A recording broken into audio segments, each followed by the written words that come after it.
Hello, everyone, and welcome to the Golden Astrologer Podcast. This is Deb McBride, and I am with you on this Sunday, the last Sunday of 2025, Sunday, the 28th of December in this year of 2025. And I am recording this in very beautiful and dark Escazú, Costa Rica.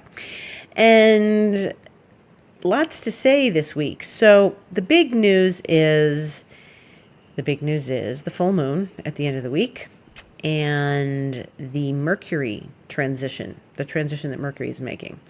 So as you well know and have heard me say 1,000 times ad infinitum, is that Saturn and Neptune are at the end of Pisces and they are moving into Aries next year. So the planets are going to be making their transitions out of signs that are squaring Saturn and Neptune, such as where Mercury is right now and where we've been talking about the sun coming out of Sag going into Capricorn. And every time they do this, a planet does this, they are going to square Saturn and then Neptune. And so we are seeing this again this week when Mercury makes its final passage out of Sagittarius and squares Saturn, which is the wee hours of Tuesday morning, 2:15 a.m. Mercury in Sagittarius to Saturn in Pisces. And remember, Mercury did the retrograde thing and took a little longer to get to the end of Sagittarius. And the Sun and Mars and Venus have already made this journey. And now Mercury, which is the quick planet, will go to square Saturn, and then it will square Neptune on Thursday, New Year's Day, at 8:33 a.m. Eastern Time. And so it's going to make this, it's the final inner planet to make this transition. And the other inner planets, as they move along here, are not going to enter Pisces and conjunct Neptune before Neptune goes into Aries. So this is the last hard aspect that they're making. This is the last hard aspect that Mercury is making to Neptune while it's in Pisces.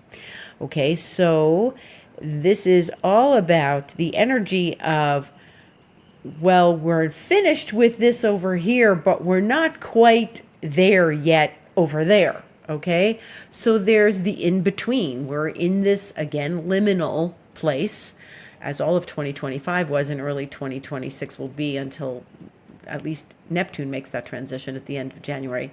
And what we're feeling is anything where Neptune and Saturn are getting touched by squares such as this, or even when the moon is passing through from sign to sign and it's making aspects to Saturn and Neptune, and then eventually will conjunct them, as it's moving around the zodiac. It's saying, we're not quite there yet, and we're pretty finished with all this over here, but not quite. We're not finished, and we're not quite there. So we're really in the in-between liminal space. And you can call this the void.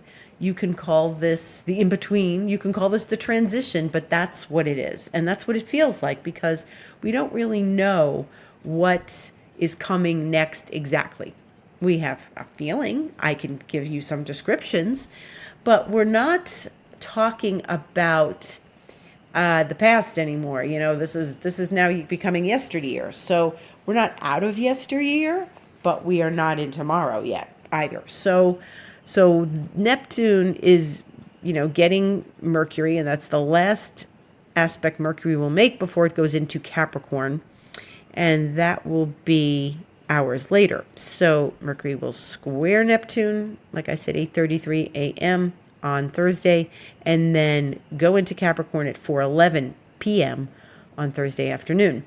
And that is really, you're going to feel that and pay attention to it, because Mercury he's the information guy. He's the guy with the messages. He's the guy that's giving you ideas and thoughts and communication, and we're all overthinking right now because of where Mercury is and how we're feeling all of this stuff and not trying to dwell on it, but at the same time, we're trying to figure it out. We really are trying to figure out what's happening. And we really kind of have to surrender, let go, and allow the trust to step in. Allow ourselves to trust. And we are so ready to be in tomorrow, but we're not quite there yet. So we need to be patient, and we need to be able to let go. We're curious. We want to know what's going to come next. We want to know what's going to happen. We want to know where we're going, because we know we're not staying in the same place. And even if it's only coming up in your sleep, in your dreams, or just by listening to me, you have to know that we're headed someplace else. And so this is the last of the 4 inner planets: Sun, Mercury, Venus, Mars, that's going to challenge Saturn and Neptune from Sagittarius. And the moon will continue to challenge and connect with Saturn and Neptune in Pisces until they make their transition, but the moon's always doing those things. So one of the things I think is important for right now is to take time to rest, because Saturn and Neptune are in a water sign, and they are leaving the water sign and they're going to a fire sign. And then Uranus, which is not going to go to direct until the 4th of February, it's in an earth sign, and it's going to go into an air sign at the end of April. But this is asking us to rest for now. Rest. Because once this energy picks up speed, which is when Saturn and Neptune go into Aries, which is fire, and Uranus goes into Gemini, which is air, we're not going to want to rest the traditional way, meaning sleep, dream, float, stand on the ground and connect to the earth. And all those are very lovely things, and we can still do them. But the rest quality will be different. And I expect energy to be really high when all of this stuff starts moving into different elements, and we're focused on air and fire, as I said in my lecture about 2026, which you are still welcome to purchase. Just go to my website, thegoldenastrologer.com, click book online, and you can see Astrology 2026, The Rebellion of Fire and Air, and you can purchase it there for $55. And I can send it to you if you write to me as well. And that's deb@debmcbride.com or info@thegoldenastrologer.com. And these are moments when we are really wanting to take advantage of the time, especially now in between week between Christmas and New Year's, to really take that time and get some extra rest, get some sleep, do something that's restful to us. You know what that is. It might be a massage. It might be going to swim somewhere if you can swim locally, or swim because you're in a warm climate like I am. Right. Those are the things that you might want to take advantage of in this moment, these restful times, because air signs like me know that resting comes from like talking on the phone. And it's not exactly what we would call rest. And maybe we don't really know how to rest, the fire and air among us. And but what my point is that once this transition's made, especially after April, we're going to feel like our definitions of rest are going to change, and it may be more about, our energies are geared up to take action and connect and network, and that kind of stuff might feel better to us and sort of giving us a little more energy, or that might be the respite we need. Or we may not be able to define what the respite really looks like because of so much fire and air. So get some rest. Get some rest. This is a great time to get some rest. And we have so much coming in the new year, and especially February onward. It's so important to really get that deep sense of rejuvenation. Go to your favorite healer. Go to your favorite spa. Those places are going to give you the R&R right now. The other thing that's happening this week before I get into the full moon is that Chiron is going direct. And that is Friday, the 2nd of January. And Chiron is direct in Aries. And it's at 9:38 a.m. Eastern Time. And remember what Chiron is. Chiron is the wounded healer in mythology. And so when Chiron goes direct, we expect there to be a certain amount of connecting with where we've been wounded, where we've been healed, what feels raw, what wounds are coming up, and they may surface out of nowhere when Chiron gets stirred up like this. And Chiron is in Aries and has been in Aries, and Chiron is really not going to be touched by Saturn and Neptune for a long, long time, because it's late, it's 22 Aries right now. And the moon has just passed over Chiron today, a little while ago, and honestly, it's probably been a healing day for most of you out there. And as I sit here on Sunday, I recommend that if you haven't done some healing, maybe now is the time to do that, whatever that looks like for you. And it's good to take Chiron's energy and use it for the purposes of doing some healing. And Chiron's already stationing, right? Chiron's already stationing, and we are connecting with that desire to feel healed and to clear our wounds and step forward into, as Chiron goes direct and step forward into a new day as far as what historically wounds have been and how we define them and how we choose to heal ourselves. Chiron's in Aries. It's the individual. It's the person. It's the I am. Okay? Where has the I, the individual, suffered some wounds for being an individual, for standing in one's own individuality, authenticity, and your soul opinion, your soul, and that's soul, S-O-L-E, not S-O-U-L. Your soul opinion, your soul feeling about something. Where did you suffer for that? We'll say, you know what, I feel this way, and everybody sort of looks at you funny and has something to say about it. And that's really judgment, but you are allowed to have your opinion and your own sense of self. And so where you might have bent yourself into a pretzel to please others, that is where the wound may be. Instead of doing what is right for you and deeply right for you, not in a selfish way, in a self-care way, in an authentic way. What's been right for you may have been twisted because you were trying to please somebody else, such as a partner or parents or somebody that you wanted to stay in relationship with without conflict. Aries is where the conflicts happen, right? So somehow we can't avoid the conflict, even if it's Chiron saying to us, you know what, you got to stand up for yourself and your individuality here and not be afraid to get wounded. And just don't let the wound in. Don't let them bother you. You are who you are, and be proud of that. And so some of those things may surface as Chiron goes direct on Friday.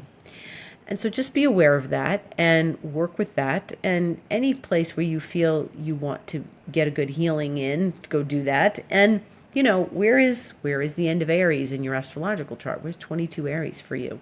Where does that reside, in what house? And that's where Chiron will be stationing going forward. Then there is, Chiron stationing, and then there's a full moon.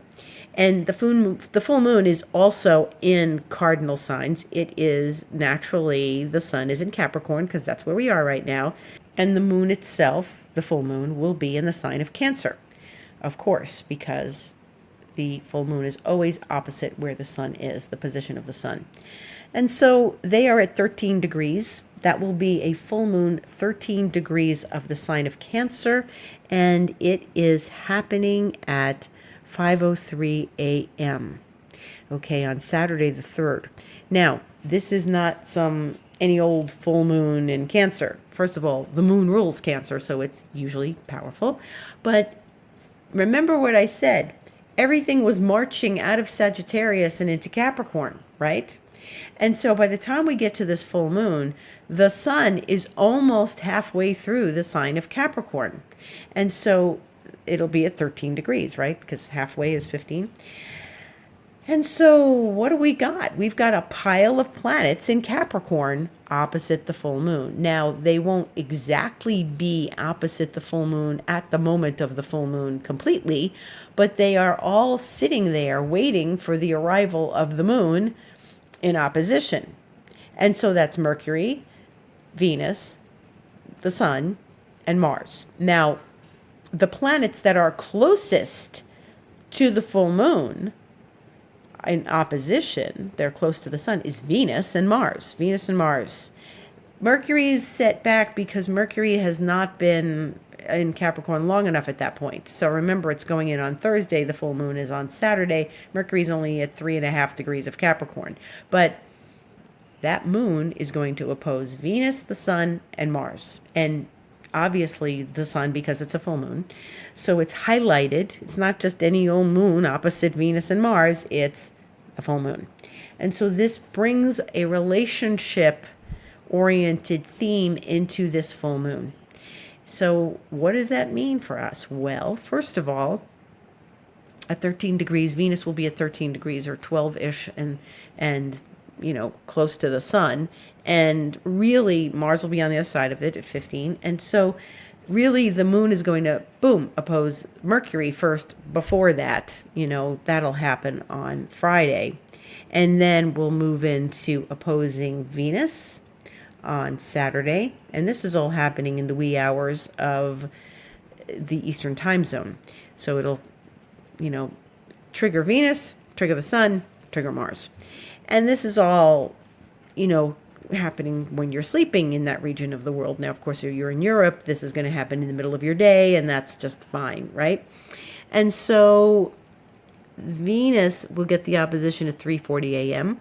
The sun, like I said, there's the full moon, 5:03 a.m., moon opposite sun, and then moon opposite Mars, 7:37 a.m. Expect, if you're in that region of the world sleeping, you will probably have a bumpy night. Okay, especially once it gets to Mars, it's probably going to be, a little agitating. So please be aware of this, and please prepare. Do what you need to do. Maybe don't over caffeinate yourself on Friday so that you can sleep better on Friday night into Saturday. And this is relationship oriented. As soon as the moon goes into Cancer on Friday at 8:09 a.m., Eastern time, we're going to be feeling that nudge towards all those planets. And starting with Mercury, it's going to oppose, and it's asking us to look at our relationships. Let it illuminate our relationships. What are they telling us? With everybody, not just personal, intimate relationships. What about our colleagues, our kids, our families? How are we relating to them right now? There's the polarities of the masculine and the feminine because Venus and Mars are involved. And so ultimately, we're going to see major conjunctions at the beginning of January as these three planets are marching together, and Mercury will eventually catch up. But this is very profound, especially since the full moon is opposite all of this. And, they're not exact in their conjunctions, but I would say certainly while we've got a full moon, this is some hot energy. Now, it is a full moon, and when I pay attention to the full moon at 13 degrees of Cancer, I have to look at where it's triggering other parts of the zodiac by 45-degree angle, semi-square. And that's an important aspect when we start to consider famous points like this. And the famous point here is 28 degrees of fixed, which would be 28 degrees of Scorpio, Taurus, Leo, and Aquarius. And that brings us to some interesting dynamics, because if you've got a planet there at 28 fixed, you're going to feel this full moon very strongly. right? Of course, if you've got a planet at 13 degrees or the nodes or something at 13 degrees of Cancer, Capricorn, Libra, and Aries, you're going to feel this too. However, 28 fixed is getting triggered, and 28 fixed is where the first eclipse is on February 17th.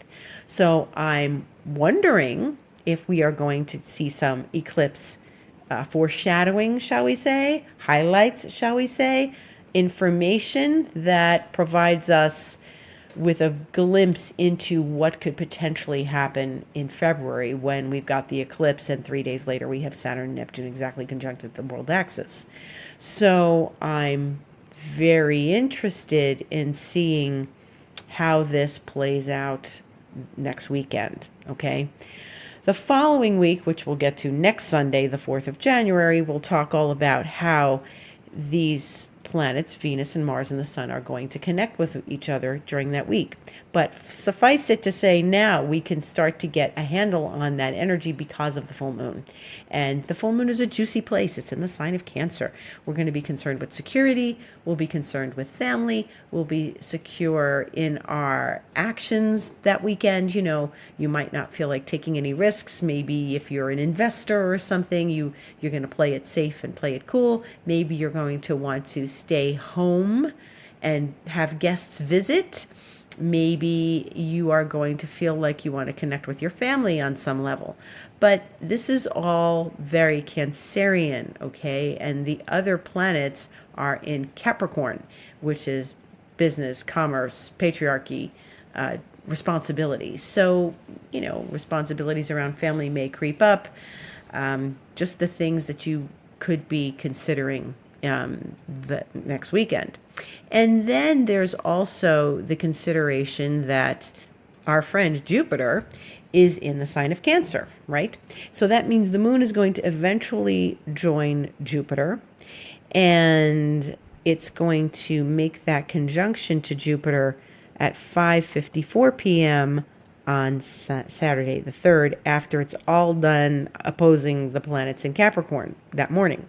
So that's a nice little feeling that it's going to connect with Jupiter and be present with Jupiter. And so that might enhance the whole sense of feeling of family and safety and security and those kinds of non-risk things.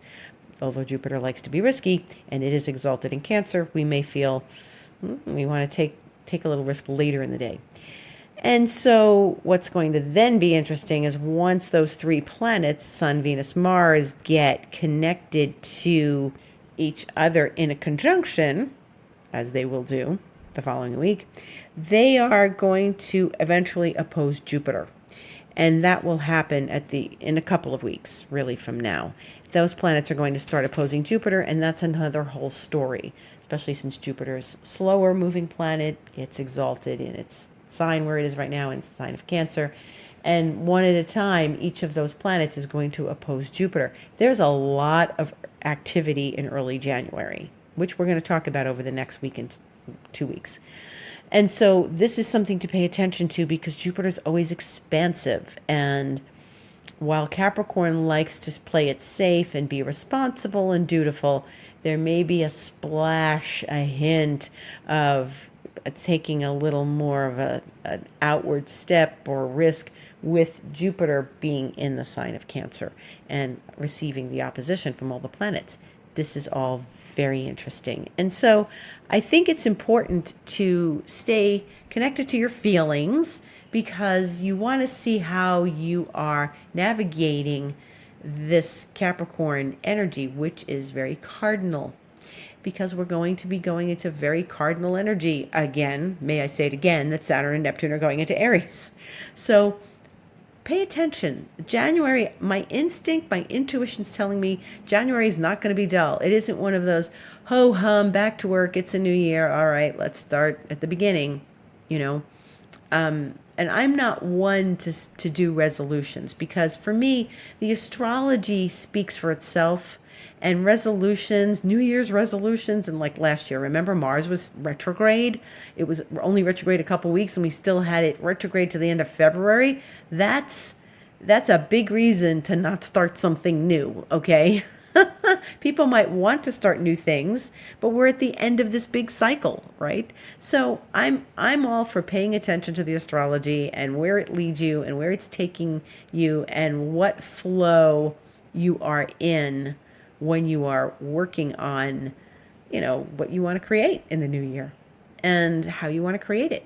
So, my advice right now, get some rest. Take as much time as you need to get some rest. Yeah, people are saying, well, my boss is going to expect me to be revved up to come back to work on January 5th.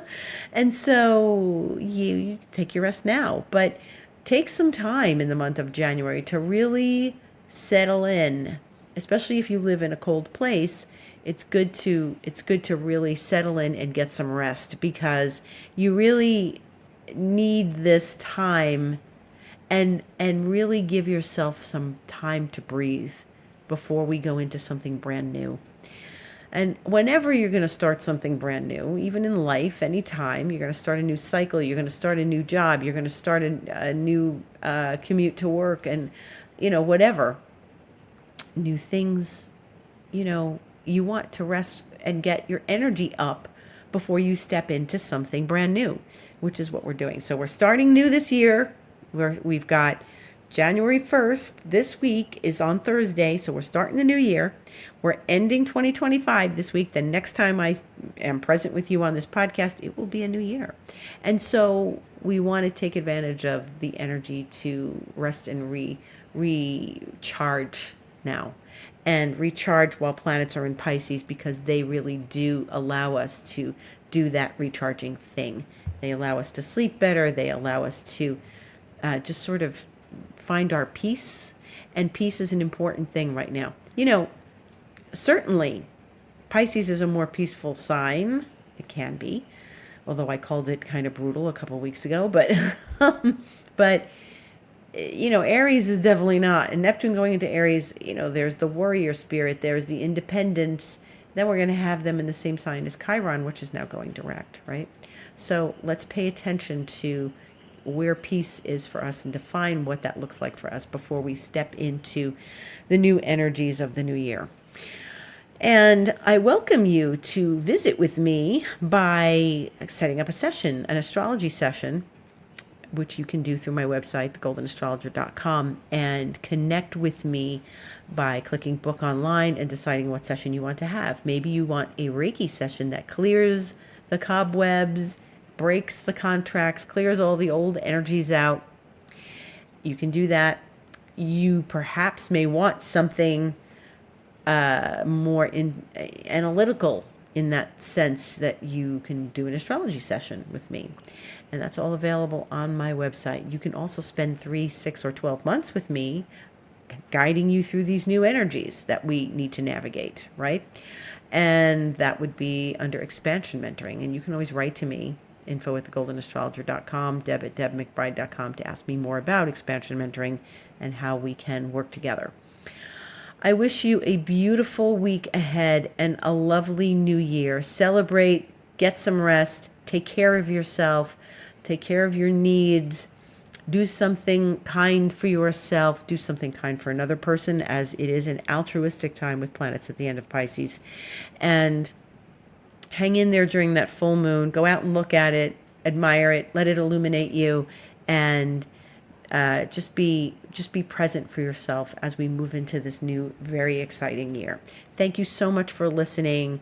Many blessings and much gratitude to everyone, and I will see you in 2026. Thank you for listening. Have a beautiful week.